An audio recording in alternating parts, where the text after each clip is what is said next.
ये 3 सितंबर 1989 का दिन था। एक ऐसा दिन जो ब्राजील में किसी भी दूसरे दिन जैसा ही शुरू हुआ था। वारिक फ्लाइट 255 के यात्रियों और क्रू के लिए ये एक नॉर्मल फ्लाइट होनी चाहिए थी। वे मराबा से बेलेम जा रहे थे। एक ऐसी जर्नी जिसमें 1 घंटे से भी कम समय लगना चाहिए था।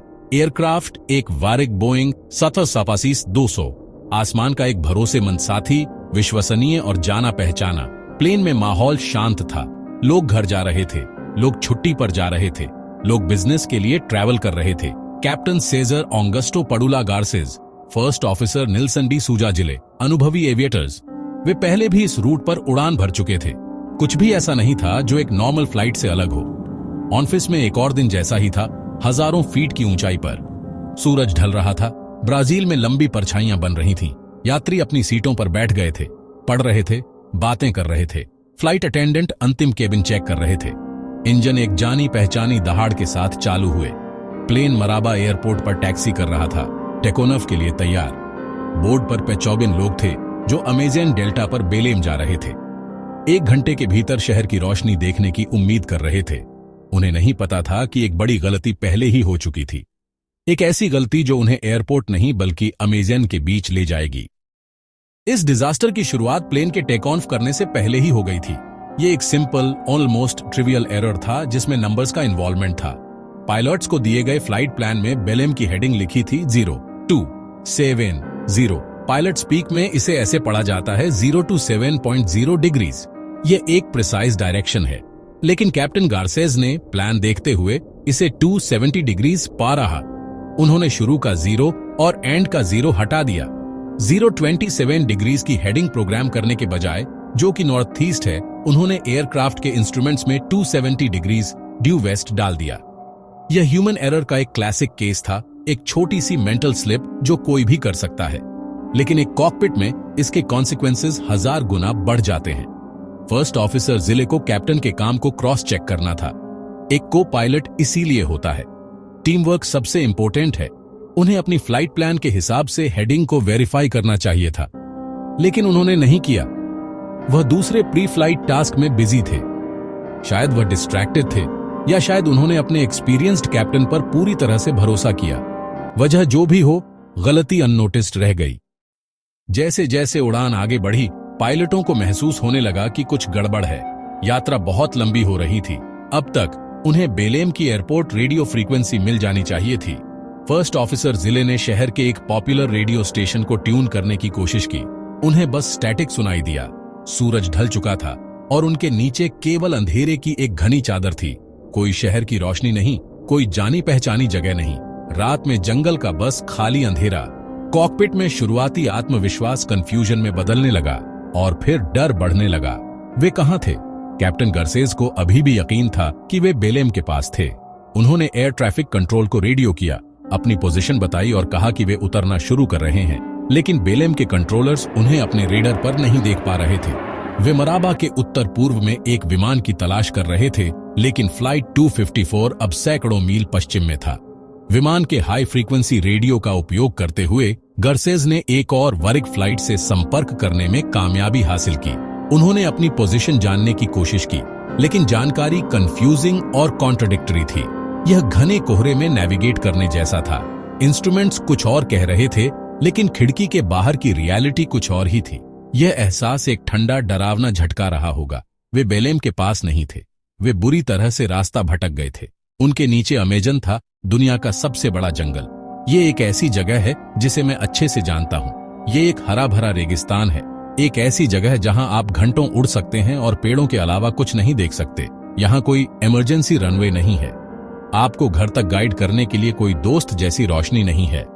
उन्होंने अपने फ्यूल गेजेस को देखा और सुइयां खतरनाक रूप से नीचे गिर रही थीं। पायलट अब समय के खिलाफ एक डेस्परेट दौड़ में थे। वो पल जिसका हर पायलट को डर होता है, आखिर आ ही गया। पहला इंजन फेल हो गया। प्लेन के एक तरफ की खामोशी शायद बहरी कर देने वाली रही होगी। कुछ मिनटों बाद दूसरा इंजन भी अटक गया और बंद हो गया। बोइंग 737 अब एक ग्लाइडर बन गया था, 40 टन से ज्यादा वजन का, और पूरी अंधेरी रात में आसमान से गिर रहा था। कैप्टन गार्सिया ने इंटरकॉम पर एक आखिरी डरावनी घोषणा की, हमारा ईंधन खत्म हो गया है। हम एक इमरजेंसी लैंडिंग करने जा रहे हैं। इंपैक्ट के लिए तैयार हो जाओ। केबिन में दहशत थी। लोग प्रार्थना कर रहे थे। उन्होंने एक दूसरे का हाथ पकड़ा। उन्होंने आने वाले खतरे के लिए खुद को तैयार किया।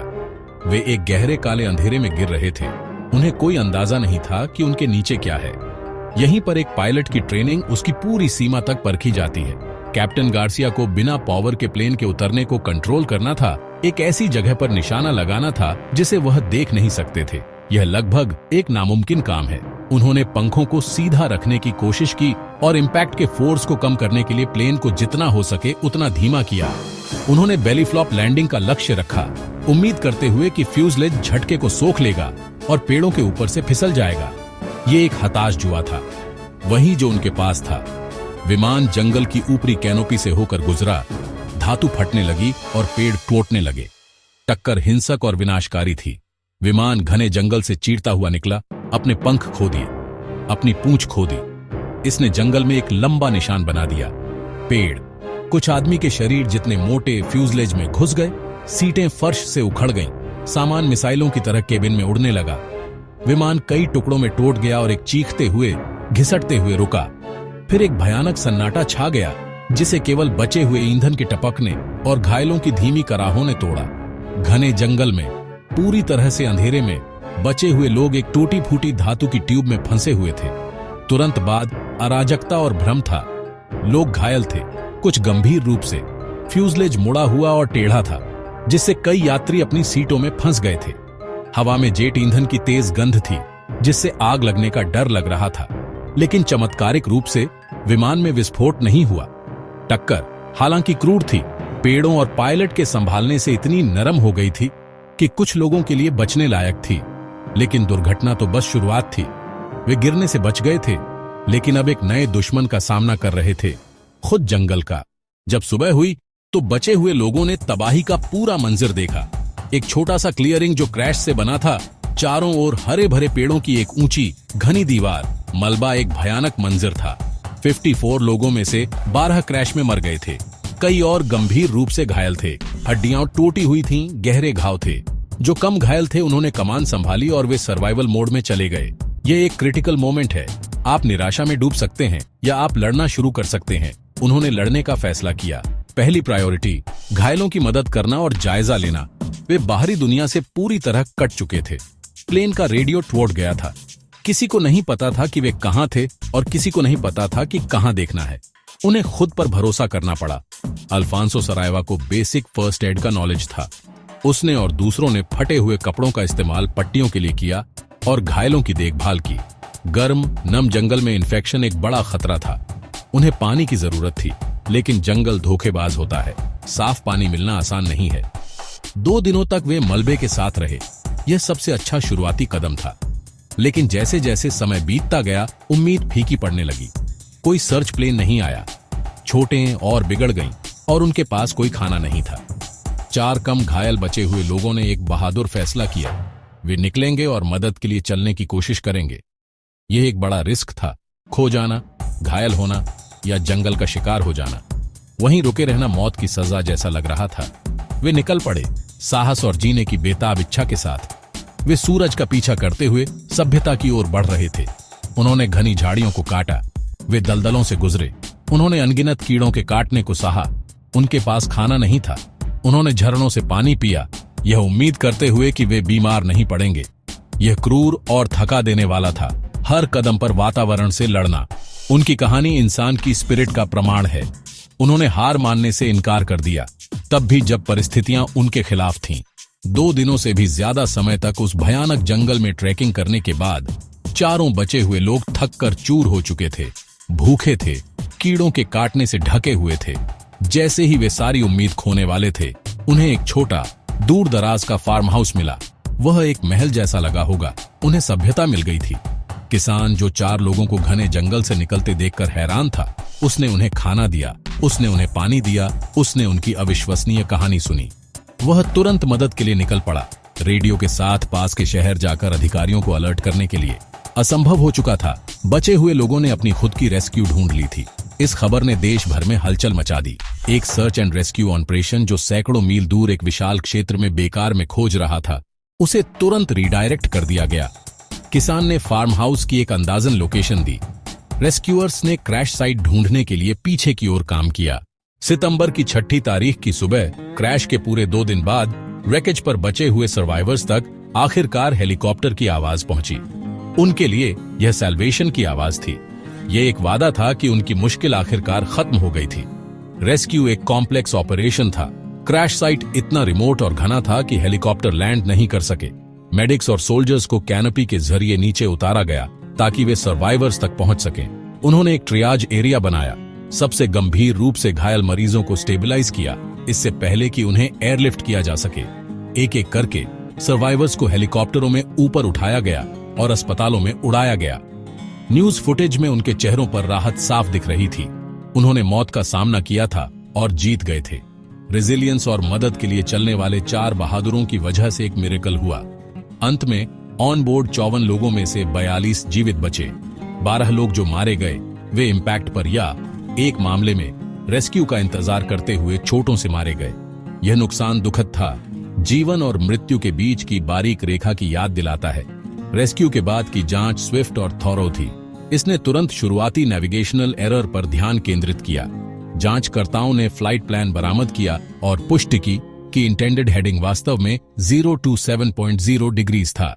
उन्होंने निष्कर्ष निकाला कि कैप्टन गार्सेज ने प्लान को गलत पढ़ा था और 270 डिग्रीज की हेडिंग सेट की थी और फर्स्ट ऑफिसर जिले एरर को पकड़ने में विफल रहे थे। दुर्घटना का आधिकारिक कारण पायलट एरर बताया गया। यह एक जटिल और दुखद घटना का एक स्टार्क और सिंपल निष्कर्ष था। पूरी आपदा, क्रैश, मौतें, जंगल में मुसीबत, सब कॉकपिट में एक पल की इनअटेंशन से शुरू हुई। हालांकि जांच सिर्फ पायलट्स को दोष देने तक ही नहीं रुकी, इसने पूरी तस्वीर को देखा। एरर क्यों हुआ? रिपोर्ट में बताया गया कि एयरलाइन के फ्लाइट प्लान स्टैंडर्डाइज्ड नहीं थे।